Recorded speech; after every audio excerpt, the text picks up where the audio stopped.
My name is Sina Sparrow and I'm an illustrator. I make comics. I'm also a DJ and I run a club night in London called Debbie. I was born in Manchester. Quite soon after I was born, me and my parents went back to Iran, which is where my parents come from, where my family comes from. But then because of the Iranian Revolution and the war there, we ended up moving back to England, and we've lived in England ever since. I remember when I was really little, my dad used to draw with me all the time, and I think that made me really love drawing and want to do it myself. As I grew older, I kind of had problems at school because English was a second language to me. What my dad did was he bought me a Ladybird book. I think it was like The Wizard of Oz or something like that. And I was really fascinated with the pictures in that. And he said if I read that one to him, he would buy me another one. So it kind of progressed from there, buying these picture books. A bit later on, I became really fascinated with American comic books. And the more people told me that I was too old for them, the more I really loved them. So gradually, comics became the thing that I really felt like I wanted to do, combining pictures and words and telling stories. And that's how I became an artist.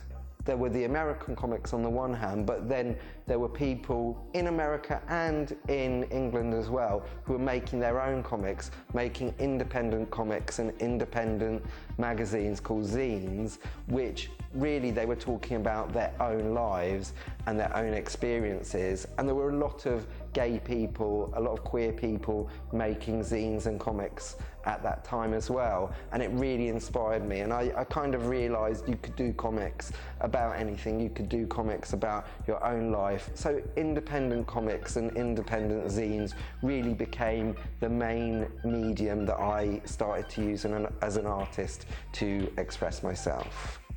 About 7 years ago, I started doing a club night called Debbie. It was through Debbie that I started doing art that explored my love of pop culture as well. When I was younger and being bullied at school, watching movies and being into pop stars was a bit of an escape from what was going on at school. And pop stars, especially female pop stars who are kind of strong and powerful, but also able to show their feelings and show their vulnerability, were really appealing to me and were kind of people to look up to. I suppose they were kind of like role models or idols, and made me feel really confident.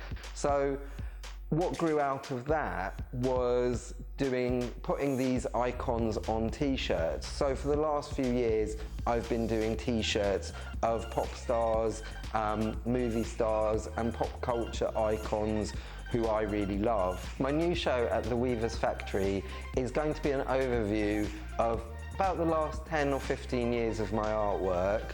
It's a celebration of my life. It's a celebration of pop culture and movie stars and gay icons and all of the people that I love. And I kind of hope that if you're coming to the show, you'll find something in all of that that you relate to and that you celebrate as well.